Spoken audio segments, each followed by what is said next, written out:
Assalamualaikum warahmatullahi wabarakatuh. Alhamdulillahirrabbilalamin. Allahumma salli ala Sayyidina Muhammadin wa ala alihi wa sahbihi ajma'in, amma ba'du. Hadirin yang dimuliakan Allah, dalam 7 menit ke depan saya akan membahas kultum yang berjudul manfaat atau hikmah dari sholat duha atau sholat fajar.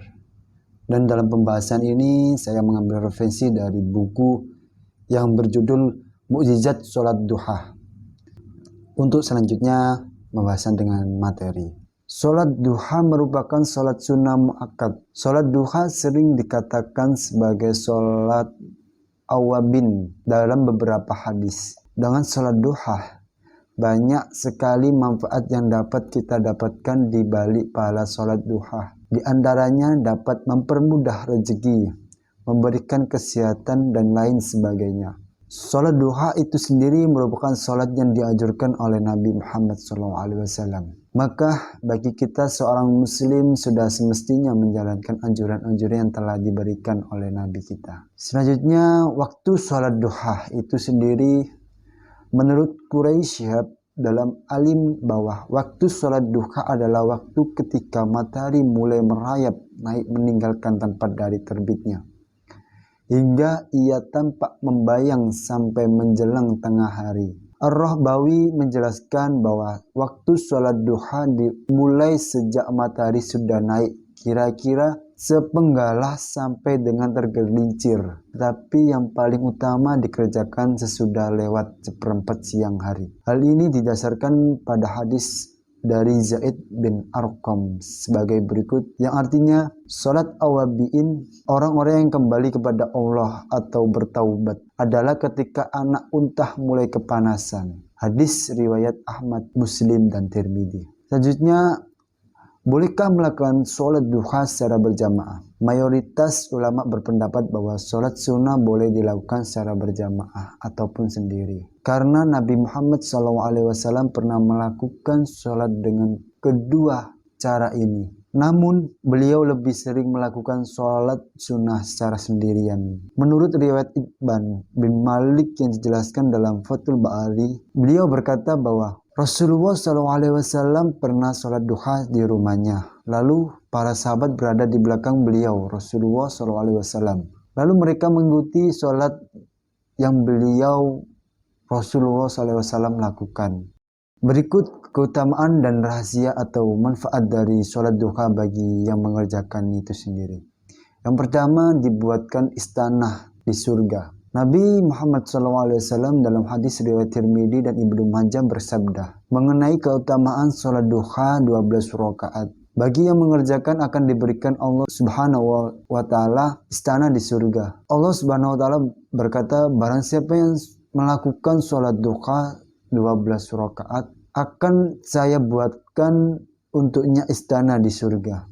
Selanjutnya yang kedua yaitu diampuni dosanya. Allah Subhanahu wa Ta'ala akan mengampuni umatnya yang mengerjakan sholat duha di pagi harinya. Hal itu sesuai dalam hadis Rasulullah dalam riwayat Tirmidzi yang berkata bahwa siapapun yang melaksanakan sholat duha dengan langgeng akan diampuni dosanya oleh Allah Subhanahu wa Ta'ala, sekalipun dosa itu sebanyak buih di lautan. Yang ketiga yaitu mencegah penyakit. Dikutip dari buku Berkah Sholat Duha karya Muhammad Khalilur Rahman Al-Mahfani. Beliau yaitu seorang profesor medis Dr. H. Ali Sabuh dan Profesor Dr. Van Harber mengatakan bahwa setiap gerakan sholat memiliki manfaat kesehatan bagi tubuh yang tak terhingga. Ia terlihat bahwa gerakan sholat dapat mengurangi dan bahkan dapat mencegah penyakit jantung. Setiap penyimpangan dari gerakan sholat akan mengubah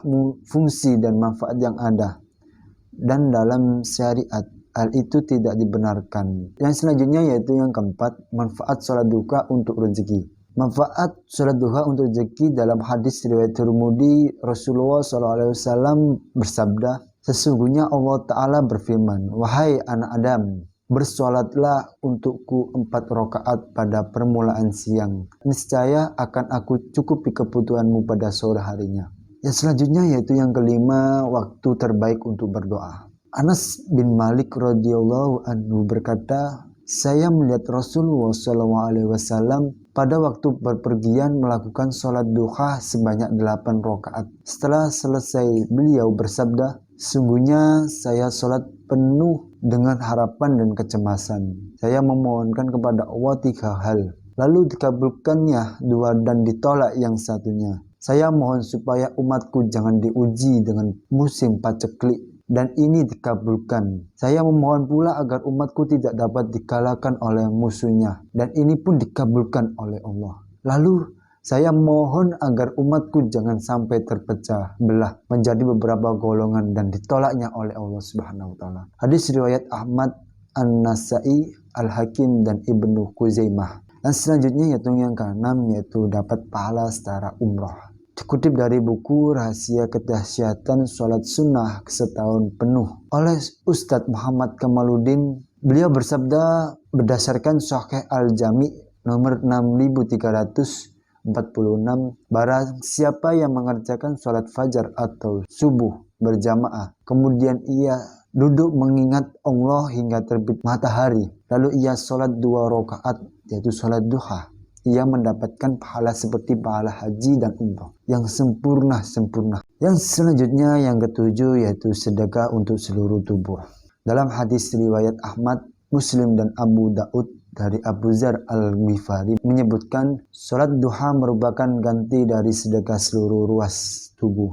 Hendaklah masing-masing darimu setiap pagi bersedekah untuk setiap ruas tulang badannya. Maka tiap kali bacaan tasbih adalah sedekah. Tiap kali bacaan tahmid adalah sedekah. Tiap kali bacaan tahlil adalah sedekah. Tiap kali bacaan takbir adalah sedekah. Dan menyuruh kepada yang ma'ruf adalah sedekah. Dan mencegah yang mungkar adalah sedekah. Dan sebagai ganti itu semua itu cukuplah melakukan 2 rakaat sholat duha di pagi hari.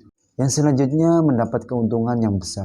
Dari Abdullah bin bin As radhiyallahu anhumah, ia berkata Rasulullah SAW mengirim sebuah pasukan perang. Nabi Muhammad SAW berkata, perolehlah keuntungan atau ghanimah dan cepatlah kembali. Mereka akhirnya saling berbicara tentang dekatnya tujuan atau tempat perang dan banyaknya ghanimah yang akan diperoleh dan cepat kembali karena dekat jaraknya itu sendiri. Lalu Rasulullah SAW berkata, maukah kalian aku tunjukkan kepada tujuan paling dekat dari mereka atau musuh yang akan diperangi itu sendiri? Paling banyak ghanimah atau keuntungannya dan cepat kembalinya. Mereka menjawab, iya. Rasul berkata lagi, barang siapa yang berwudu kemudian masuk ke dalam masjid untuk melakukan sholat duha, dialah yang paling dekat tujuannya atau tempat perangnya. Lebih banyak ghanimahnya atau keuntungannya dan lebih cepat kembalinya. Selanjutnya yaitu yang terakhir, sholatnya orang yang kembali taat. Nah, untuk keutamaan dan manfaat sholat duha yang terakhir adalah menjadi sholatnya orang yang kembali taat. Dalam hadis riwayat Ibnu Khuzaimah berkata bahwa tidaklah menjaga sholat sunnah duha melainkan awab atau orang yang kembali taat. Sahabat muslim yang dirahmati Allah, jangan lupa sholat duha ya. Sekian dari kultum yang saya sampaikan tadi, semoga bermanfaat. Wabillahi taufiq wal hidayah, warridha wal inayah. Wassalamualaikum warahmatullahi wabarakatuh.